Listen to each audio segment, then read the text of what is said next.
Boss is back. కొత్తగా ఉంది physique. పూర్తి వివరాలకు చదవండి రేపటి సాక్షి హైదరాబాద్ ఎడిషన్.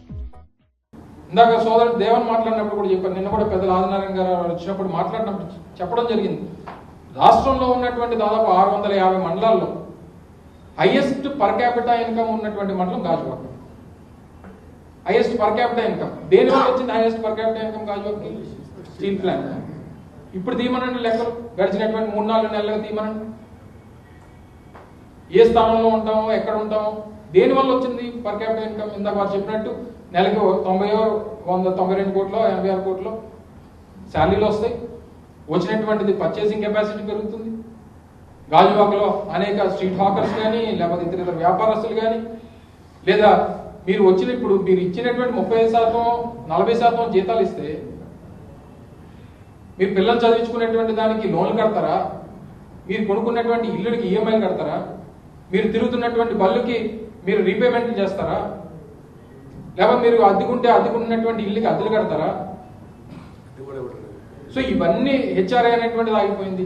లేకపోతే మొన్న కాంట్రాక్ట్ కార్మికుల్ని ఇందాక సోదరు చెప్పినట్టు 3,800 మందిని ఒకేసారి 4,200 మంది ఒకేసారి ఒక రాత్రికి తీసేస్తామని అంటే అందరూ పోరాటం చేశారు. ఈరోజు ఒక్కొక్కరిగా మొన్న 350 మంది ఇప్పటికే కాంట్రాక్ట్ కంప్లీట్ అయిపోయిందని చెప్పి వాళ్ళని ఇక రావద్దని చెప్పేస్తే వారు గాజువాకలో ఒకరోజు ఫ్యామిలీ దీక్ష చేశారు. కుటుంబ సభ్యుల బాధ నిన్న మొన్న పేపర్లో చూశారు. మహిళలు రోడ్ల మీద ఎక్కి 1350 రోజుగా ఎప్పుడు కూడా ఇంట్లో మహిళలు కూడా బయటకు రాల. కానీ ఫ్యామిలీ మెంబర్స్ ఇంట్లోంచి ఆడవాళ్ళు బయటకు వచ్చి మొన్న కొవ్వొత్తులు ప్రదర్శన చేశారంటే వాళ్ళ బాధ, కడుపు కోత ఏ రకంగా ఉందో ఒక్కసారి ప్రభుత్వాలు ఆలోచించాలని చెప్పి కోరుతాం. దీనికి పోరాట కమిటీ తీసుకున్నటువంటి ఏ నిర్ణయానికన్నా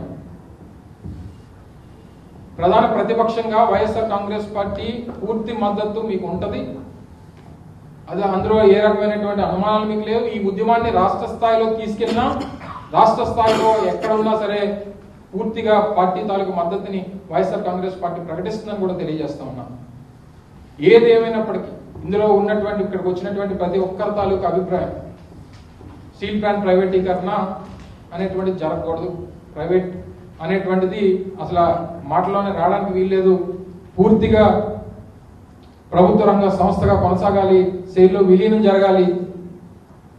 అనేక సందర్భాలు ఇటువంటివి వచ్చినప్పుడు ఇప్పుడు మొన్న స్టీల్ కి సంబంధించినటువంటి మినిస్టర్ కర్ణాటక సంబంధించి మరి అక్కడ ఒక స్టీల్ ప్లాంట్ ఉంటే 15,000 కోట్లు 15,000 కోట్లు ఇచ్చారు. ఇంకో 15,000 కోట్లకేమో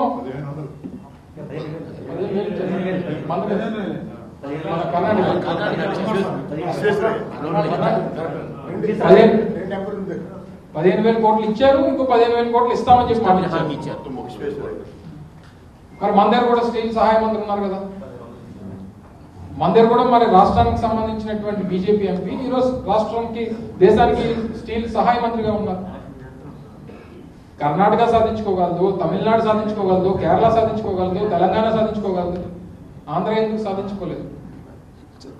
పోరాటం చేసి సాధించుకున్నటువంటి స్టీల్ ప్లాంట్ మళ్ళీ పోరాటం చేసి కాపాడుకోవాల్సినటువంటి దుస్థితి ఈరోజు.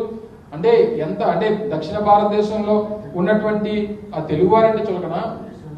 లేకపోతే ఇక్కడ మా పార్టీ తాలూకా బేస్ లేదు కాబట్టి, మాకు ఇక్కడ ఓట్లు రాలేవు కాబట్టి, మాకు ఇక్కడ అవసరం లేదు కాబట్టి, ఓటర్ 2 ఎంపీలు మాకు పెద్ద ఉపయోగం లేదు కాబట్టి ఇక్కడ ఏమైపోయినా పర్వాలేదు ప్రజలు అని చెప్పని అనుకుంటున్నారా?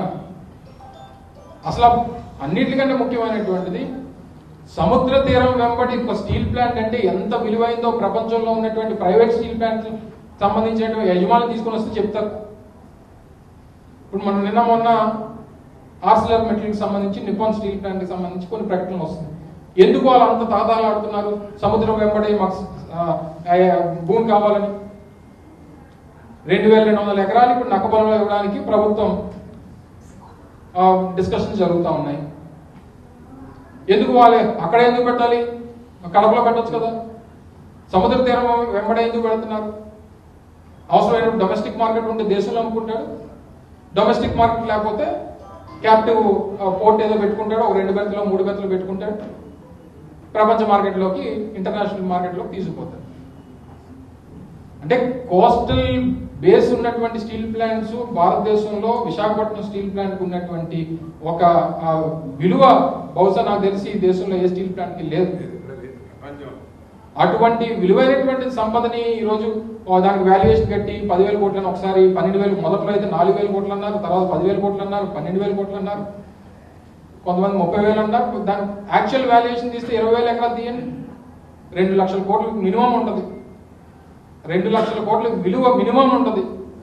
భూమి అమ్మేసుకున్న ఏది ప్లాంట్ సార్ దానికి సంబంధించి 30-35 ఏళ్ళు పాతైనా ఓన్లీ ల్యాండ్ కాస్టే మీకు 2 లక్షల కోట్లు ఉంటుంది. సో ఇంత విలువైనటువంటి భూములు మీరు ఏదో పల్లెలకి ఇచ్చేస్తాము, లేకపోతే ఇంకోటి ఇచ్చేస్తాం. ఇప్పుడు ఉన్నటువంటి వారిని అంటే ప్రైవేట్ వాడికి ఇచ్చేసిన తర్వాత వాడు చేసుకోవాల్సింది కూడా మీరే బాధ్యత పడి ఎంప్లాయీస్ని ఏ రకంగా తగ్గించాలి, కాంట్రాక్ట్ ఎంప్లాయీస్ని ఎలా తీసేయాలి, ఏ రకంగా ఈ వాళ్ళ మీద బర్డెన్ అనేటువంటిది ఏ రకంగా తగ్గించాలి, బీఆర్ఎస్కి ఎంతమందికి ఇంట్రెస్ట్ ఉందో అని చెప్పి దాని మీద సర్వే చేయడం, జీతాలు ఇవ్వకపోతేనో లేకపోతే హౌస్ అలవెన్స్ ఇవ్వకపోతేనో వాళ్ళే మానేసి వెళ్ళిపోతారు అనేటువంటి ఆలోచనలు, ఎంతమంది ఇక్కడ నుంచి ట్రాన్స్ఫర్ అయిపోతారని చెప్పని అడగడం, ఇవన్నీ దేనికి సంకేతాలు? వీటన్నిటికన్నా మించి వాళ్ళ స్టీల్ ప్లాంట్ అనేటువంటిది అప్పుల్లో ఉన్నటువంటి ప్లాంట్ తప్ప నష్టాల్లో ఉన్నటువంటి ప్లాంట్ కాదు. నష్టాలు వేరు, అప్పులు వేరు. అప్పులు అనేటువంటి ప్రతి కుటుంబానికి ఉంటాయి. దాన్ని ఏ రకంగా మేనేజ్ చేసుకుంటాం? ఒకసారి 2021 ఎండింగ్ లోనే ఎప్పుడు అనుకుంటారు 200 కోట్లు ఎంత 950 కోట్ల రూపాయలు లాభాలు వచ్చినాయి. మరి దీన్ని అలాగా నష్టాల్లో ఉంది అని చెప్పి దాన్ని మార్క్ చేసి ఇబ్బంది పెట్టేటువంటి ప్రయత్నం చేశారు తప్ప దాన్ని ఏ రకంగా కాపాడాలనేటువంటి ప్రయత్నం నాకు తెలిసి నా పుట్టిన దగ్గర నుంచి సరే ఏ రాజకీయ పార్టీలో నేను ఉన్నాయి నాకు తెలిసి తెలిసిన దగ్గర నుంచి విశాఖపట్నం స్టీల్ ప్లాంట్కి సొంతకాలు ఇవ్వాలనేటువంటిది వింటున్నాం తప్ప ఇచ్చినోడు లేడు ఎవడు. అది ఏ ప్రభుత్వం అవనివ్వండి, బీజేపీ అవనివ్వండి, కాంగ్రెస్ అవనివ్వండి, కేంద్రంలో ఉన్నటువంటి ఏ ప్రభుత్వం అయినా, ఎన్డీఏ ప్రభుత్వం అవనివ్వండి, అదొక స్లోగన్ గా ఉండిపోయింది తప్ప ఇచ్చినటువంటి వాళ్ళు లేడు. ఒకళ్ళు నిజంగా సొంతకాలు ఉంటే రేట్ ఎంత ఉండదు, నష్టాలు మనకు వచ్చేటువంటి మనం ఇంత అప్పులు చేసి దాన్ని నడపాల్సినటువంటి పరిస్థితి ఉండదు. ఇన్ని రకాలుగా ఉన్నటువంటి దాన్ని మనం చివరికి ఏదైతే ప్రభుత్వాలు ఇప్పుడు ఉన్నటువంటి కేంద్ర ప్రభుత్వం కానీ, కేంద్రంలో ఉన్నటువంటి కూటమి ప్రభుత్వం, రాష్ట్రంలో ఉన్నటువంటి కూటమి ప్రభుత్వం బాధ్యత తీసుకోవాల్సిందే. వారిదే బాధ్యత. వాళ్ళని నమ్మి రాష్ట్రంలో అత్యధికమైనటువంటి మెజారిటీ గాజువాకలు ఇచ్చారు 95,000. నేను బాధపడలా, హైయెస్ట్ మెజారిటీ నాకే వచ్చింది, 95,000 వచ్చింది. అక్కడ బాధపడలేదు, ఎందుకంటే సెంటిమెంట్ అది. ఈ సెంటిమెంట్తో నా మీద కోపంతో వేసినటువంటి ఓట్లు కాదు. అక్కడ ఉన్నటువంటి సెంటిమెంట్ ఉన్నటువంటి పరిస్థితుల్లో వచ్చినటువంటి ఓట్లవి ఆ రోజు ఆ పరిస్థితులు ఉన్నాయి. అవి మళ్ళీ పునరావృతం కాకుండా చూసుకోవాల్సినటువంటి బాధ్యత ఇప్పుడు ఉన్నటువంటి రాజకీయ పార్టీలు, అధికారంలో ఉన్నటువంటి పార్టీలకు ఉన్నాయి. సో ఇది రాజకీయ పరమైనటువంటి అంశంగా దయచేసి దీన్ని చూడొద్దు. ఇది ప్లాంట్ అందరిది, ప్రతి ఒక్కరిది, రాష్ట్ర ప్రజలది, 5 కోట్ల మంది ప్రజలది. ఇటు ఆంధ్రప్రదేశ్ కానీ అటు తెలంగాణకు సంబంధించినటువంటి వారు కూడా ఈ పోరాటంలో భాగస్వాములు అయ్యి దీన్ని సాధించుకున్నాం. మళ్ళీ తిరిగి సాధించుకునేటువంటి దానికి అందరం కష్టపడదాం. పోరాట కమిటీ ఏ పిలుపునిచ్చినా తప్పకుండా వైఎస్ఆర్ కాంగ్రెస్ పార్టీ పూర్తి మద్దతు మీకు ఇస్తుంది అనేటువంటి విషయాన్ని మరొకసారి ఈ సందర్భంగా తెలియజేస్తూ రేపు 28వ తారీఖున ఇచ్చేటువంటి మీ పిలుపుకి, అలాగే తర్వాత రాబోయేటువంటి కాలంలో ఇచ్చినటువంటి ఏ పోరాట కార్యక్రమాలకైనా దాంతోపాటు పార్టీగా మేము కూడా ఒక కార్యాచరణ రూపొందించాలనేటువంటి ఆలోచనతో ఉన్నాం. గతంలో కూడా నేను ప్రకటించాను. దానికి కూడా మీ అందరి సహకారం ఉందో, అందరూ కలిసికట్టుగా ఒక కాజ్ కోసం పోరాటం చేస్తున్నాం కాబట్టి దీనికి అందరూ కలిసికట్టుగా ముందుకు వెళ్తాం అనేటువంటి విషయాన్ని మరొకసారి ఈ సందర్భంగా తెలియజేసుకుంటూ ధన్యవాదాలు. Thank you.